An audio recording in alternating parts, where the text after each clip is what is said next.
Match জিততে হলে সেই সময় সাউথ জোনের প্রয়োজন মাত্র 2 রান এবং আফিফ হোসেন ধ্রুব সেঞ্চুরি করতে হলে তাকে করতে হতো 4 রান, অর্থাৎ তিনি তখন 96 রান নিয়ে ব্যাটিং করছিলেন এবং সেই সময় তিনি বাউন্ডারির জন্যই খেলেন এবং বাউন্ডারি লাইনে একটা মিস ফিল্ডিংয়ের সুবাদে তিনি তার সেঞ্চুরির দেখাটা পান। এবারের বিসিএল এর প্রথম রাউন্ডে নিজেদের প্রথম ম্যাচেই আফিফ হোসেন ধ্রুব সেঞ্চুরি করেছেন, দলকে জিতিয়েছেন। মাত্র 86 বল থেকে তিনি 100 রানে পৌঁছেছেন। তার সেঞ্চুরিতেই খুব সহজে 266 রানের যে টার্গেট সেটা 7 উইকেট হাতে রেখেই গতকালকে ম্যাচ জিতেছিল সাউথ জোন এই রাজশাহীতে।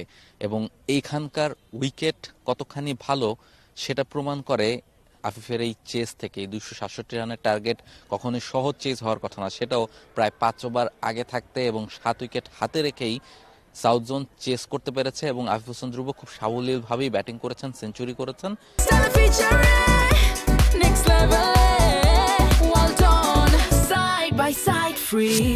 দলকে ম্যাচ জিতিয়েছেন এবং খুব ভালোভাবেই এখানে ব্যাটিংটা তিনি করতে পেরেছেন এবং এই জায়গায় শুধু ব্যাটাররাই যে সহায়তা পেয়েছেন তেমনটা কিন্তু নাই, বোলাররাও যথেষ্ট সহায়তা পেয়েছেন। আফিফ হোসেন ধ্রুবর কথা বলছিলাম, মিডল অর্ডারে বাংলাদেশের ন্যাশনাল টিমে এই মুহূর্তে একটা স্পট ফাঁকা রয়েছে এবং সেই জায়গাটার জন্য নির্বাচকরাও অনেকদিন ধরেই মিডল অর্ডারে বেশ কয়েকজন প্লেয়ারকে ঘুরিয়ে ফিরিয়ে খেলানোর চেষ্টা করেছেন। অঙ্কনকে নিয়ে আসা হয়েছিল এই ফরম্যাটে মিডল অর্ডারে ব্যাটিং করার জন্য, যদিও তিনি সেভাবে প্রুফ করতে পারেননি। এছাড়াও বিসিএল এর প্রথম রাউন্ডে যেহেতু মার্চেই পাকিস্তান আসছে, ফলে এই বিসিএলটাই ন্যাশনাল টিমের ক্রিকেটারদের জন্য কিংবা ন্যাশনাল টিমের আশেপাশে যারা রয়েছেন তাদের জন্য একটা বড় প্রমাণের মঞ্চ। তারা আসলে ন্যাশনাল টিমের দরজাটা কতখানি জোরে কড়া নাড়তে পারেন এবং সে কারণেই এই বিসিএলটা কিন্তু ওয়ানডে ফরম্যাটটাকে এগিয়ে এনে আগে আয়োজন করা হচ্ছে এই ফেব্রুয়ারি মাসে।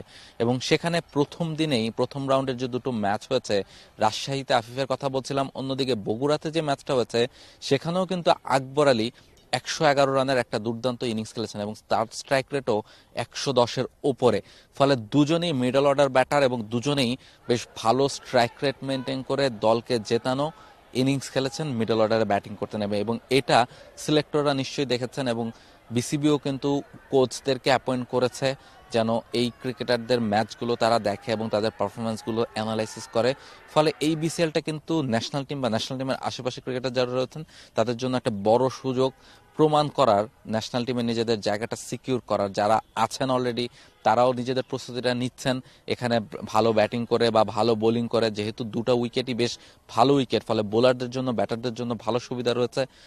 বোলাররা ব্যাটাররা সবাই ভালোভাবে প্রিপারেশনটা নেওয়ার চেষ্টা করছেন এবং সে কারণেই এই বিসিএলটার আয়োজন। ফলে ন্যাশনাল টিমের ক্রিকেটার বা আশেপাশে আফিফ, আকবর যারাই রয়েছেন তারা কিন্তু অলরেডি প্রথম রাউন্ড থেকেই নিজেদের পরিচয়টা দিতে শুরু করেছেন এবং সেটাই আসলে সবচেয়ে ইম্পর্টেন্ট ব্যাপার ছিল এবারের বিসিএল এর। এবং আফিফ, আকবরদের মতো মিডল অর্ডার ব্যাটার যারা রয়েছেন তারা যদি আরও সামনে 2-3টা ম্যাচ পাবেন এবং সেখানেও যদি তারা নিজেদের কাজটা ঠিকঠাক করতে পারেন, নিজেদেরকে প্রমাণ করতে পারেন, তাহলে হয়তো বা এখান থেকে একজনকে আপনি যদি পাকিস্তান সিরিজের ন্যাশনাল টিমে দেখতে পান, জাতীয় দলের স্কোয়াডে দেখতে পান, তাহলেও খুব বেশি অবাক হওয়ার কোনো কারণ নেই এবং সেই প্রত্যাশা করাটাই খুব বেশি স্বাভাবিক। ফলে আফিফ কিংবা আকবরদের সামনে সেই সুযোগটা রয়েছে, তারা প্রথম দিনে সেটা কাজে লাগিয়েছেন, পুরো টুর্নামেন্টে তারা কাজে লাগাতে পারবেন কিনা সেটাই এখন দেখার অপেক্ষা।